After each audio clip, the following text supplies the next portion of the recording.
Ben, Central State. Todd, Central State. Central State Insane Asylum, Indianapolis, Indiana. Yes.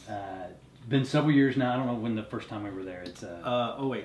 2008. All right, so it's 10 years ago, man. 10 years ago. Wow. So it was the administration building. I have less hair. Yeah, so do I, for sure. The administration building, right? And yes. Is our first time there. So the Central State was a mental hospital when those things were a thing. Right. Shut down in '94, I believe. Something like that. It was shut down. It was originally built, like the administration building was like built in the 1850s or 60s, I think, something like that. And most people weren't unaware that this was inside the city. Right. It's a huge campus, several buildings, yes. 5 miles of tunnels, right? Lots of great history and not so great, right? Which may have contributed to why they shut it down, right? Exactly, and why they shut it down, and some of the activity that still occurs there. Yes. But so when we were there, our first chance there, this is a place that people covet. Paranormal investigators, we wanted to get in there so bad, absolutely. But we were it was locked up tight by the state police at the time. They had control over it. I mean, you couldn't get into that place. And we didn't. We were not the type of group to go trespassing anyway. No, we did things by the book. Not. And then we get a call. Yeah. One of the guys that has keys to the building, one of the police officers that has keys to the building, wants to let us in. Yeah. I think he did it as a joke. Like, hey. Yeah. Sure, I'll let you guys in. For 90 minutes. We had an hour and a half because his shift was ending in 4-story. Right? Yes. 4-story basement and then 3 stories. Yeah. And shaped like an H, big H building. And we had 90 minutes, and all we had was handheld equipment. Yeah. And when we were there, and this building is huge, right? And it's shaped like an H. We were in one end of the building, and me and you, and we know that Darren and Gina and Seth were on the other end of the building. Our other team. The other team.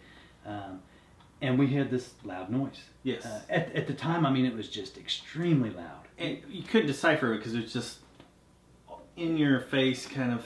Well, yeah, I mean, the building is so old. It's, wide hallways, high ceilings. And there was nothing in the building. No furniture. No furniture, no, just trash. I mean, from people breaking in and stuff, but the building was pretty much empty and abandoned. So sounds in a building like that, they just reverberate through the whole building. Yeah. Just loud and crazy. Not another building within 100 yards, I'd say.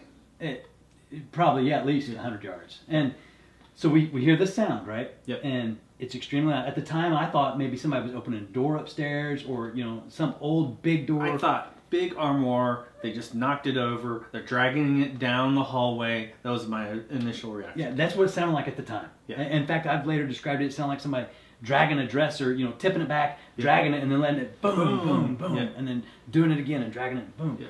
So we captured the sound, right? And we're going to play it for them, right? Let them hear what it sounds like. Let's play it now. Okay, let's do it. You see deer on this ground?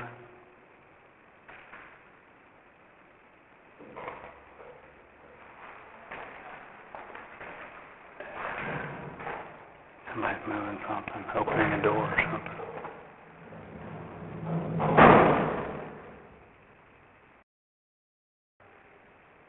See anyone upstairs? I was upstairs, right? Yeah. Let's go upstairs. Go right here.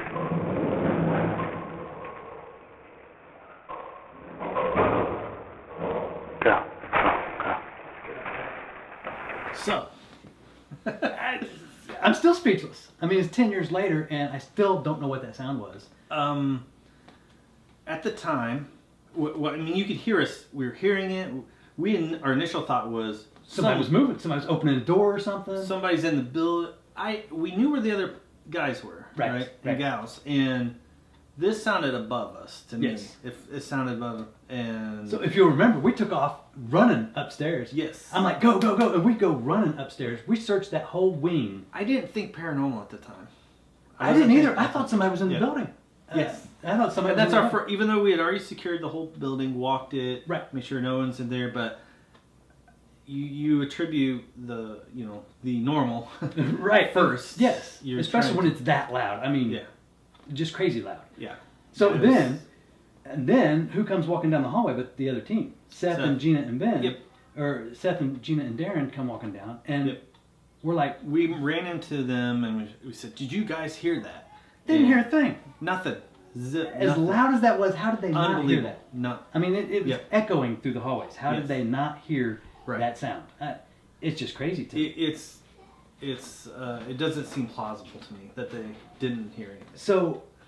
So after just to make sure, after we're together. Yeah, so we all went up and looked around. We looked around everywhere. Yes. But it happened again. Yes. The second time it wasn't as loud, but now we're all 5 of us are together. We are all together everybody in the same spot. Same spot. In fact, we were starting to listen to it, and we stopped it, and then we started hearing it. We had another recorder recording at the time because we wanted we to always catch have a couple anything. recorders going anyway. So caught the same similar sound. But just not as loud. How long was the first one? How long did it I don't know, maybe 90 seconds? Well, 60 seconds, maybe? Yeah. So the other one was a little bit shorter. A little bit shorter, and it's not nearly as loud. Yeah.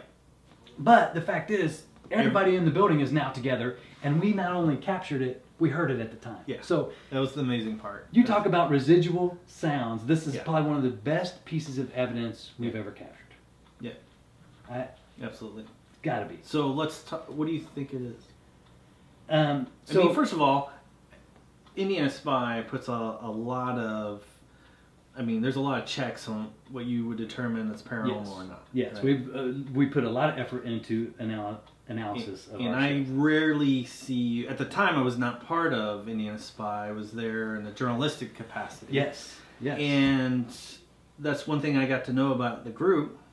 So tell me, did this pass your criteria as a paranormal event? Absolutely. I mean, because we experienced it at the time and we knew there was nobody there. It you don't started. think it was faked or there was no piped way. in? We were all together. How could it have been faked or piped in? I mean, there was no power to the building. So okay, I have played this clip for other people and multiple people because we've done presentations through the years and I've put this out there and we've played it time and time again, right? And people have said, well, maybe it's this or maybe it's that. One of the best things I heard was somebody said maybe it was raccoons or something had gotten into the ductwork of the property. Yeah. We went back. There is no ductwork. No. No, it was before. It was built, I mean, it had a boiler system, it had radiators. Yeah. There's no ductwork was ever put in. You even went up into the attic trying to look for like animal droppings and stuff. Yeah. And there was nothing up there. There was nothing. And then you came down and put your foot through a milk crate. And I saved your butt on that one. Yes, you did. Anyway, so to us it passed the checks, but we didn't know what it. So we it was an unexplained at least, and yes, at that point it was just still unexplained to me. It wasn't paranormal. It was weird, strange. I couldn't figure it out. It wasn't until later when we were reviewing and really just studying the sound that we figured out. What did we figure out? So what did we decide it sounded like first? So okay, if you haven't figured out, if you want to go back and listen to it again before I say that, go for it. But because I'm getting ready to tell you what we think it sounds like, so I'll give you a second to go back if you want. Yeah, spoiler alert. There it is.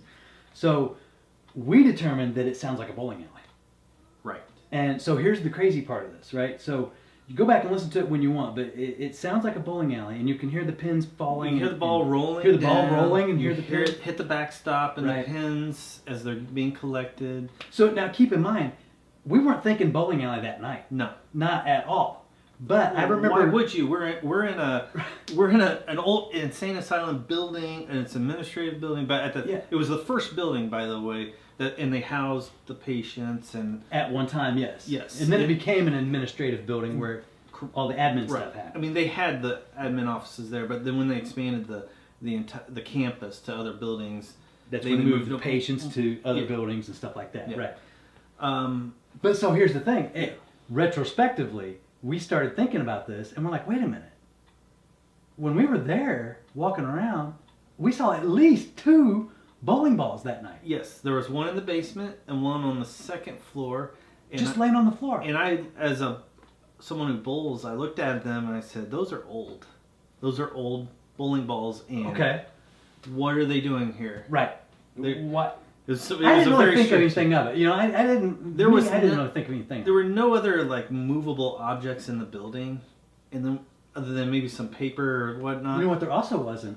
I never saw a bowling alley. I never saw bowling pins. No, just bowling balls. Yeah, 2 of them, bowling balls. So we ended up going back. It was very strange. What? You don't expect that, but we just brushed it off because Well, we didn't. Well, we at the time we weren't thinking bowling alley. No. It was until later that we thought, wait a minute, there were bowling balls there. So I actually did the research on this and found in 1894 the building administrators decided to add a billiards room and a 2-lane bowling alley for the inmates there essentially for their recreation. Yes. Okay. Okay. I found the article where the stated that they did. But it didn't say where the recreation center was on the campus. It did not. What building it's in. Because Gina also did some research, and she found that at one time that administrative building was used for recreation. Now, we didn't find anything that says the bowling alley was actually in that building, but one time that building was used for recreation, and at one time they put bowling alleys on the property. That lines up to me. It does. I mean, it's crazy. It's that research that makes me think that it was a residual haunt. Absolutely. Right? What's a residual haunt? Well, residual sounds, it's just the impression of the energy that's captured by something, either the ground or something, and then it's released. I was there. I felt it. You felt that that boomy, and you can hear it. You can kind of hear that low bass vibration. Yeah, kind of like you can hear my phone vibrating. Sorry about that. It is on vibrate, but somebody's calling me right now. But because I was there, we had scanned the building. Like I said, no power. Everything was locked up. Yep. Those were the days before, MP3 like little boom boxes or stereo. Oh yeah, no. There was no way it was piped in. The sound wasn't piped in. You can even tell. You can hear the echoes in it. In our analysis, you can hear the echoes in it. And it was the state police that let us in, and they weren't. I don't know if it was state police. It was one of the police agencies. I don't know if it was state or not. At that time, it was state. Was it? Okay. It was state, and then it turned over to local. Okay. Like a year later. Yeah. But they were no nonsense. The guy just was a fan. Yeah. And wanted to let us in, which was weird. Like you said, probably more as a joke. As go see what you guys can find. Can you live? And I'll be honest, going in, I thought we only have 90 minutes. There's no way we're going to have anything. Absolutely. But it's still a cool building to check out. That's one of the things I love about being a paranormal investigator is going to check out these historic buildings. Yeah. Even the old abandoned ones, they're the most fun. Just to go explore them a little bit. Whether you capture paranormal or not is, just to explore. So take a listen to it again, see what you think. If you don't think it's a bowling alley, leave a comment below. Let us know what you do think. Yeah, hit the like button and let us know what you think about it. Yep, talk to you guys soon. Yep.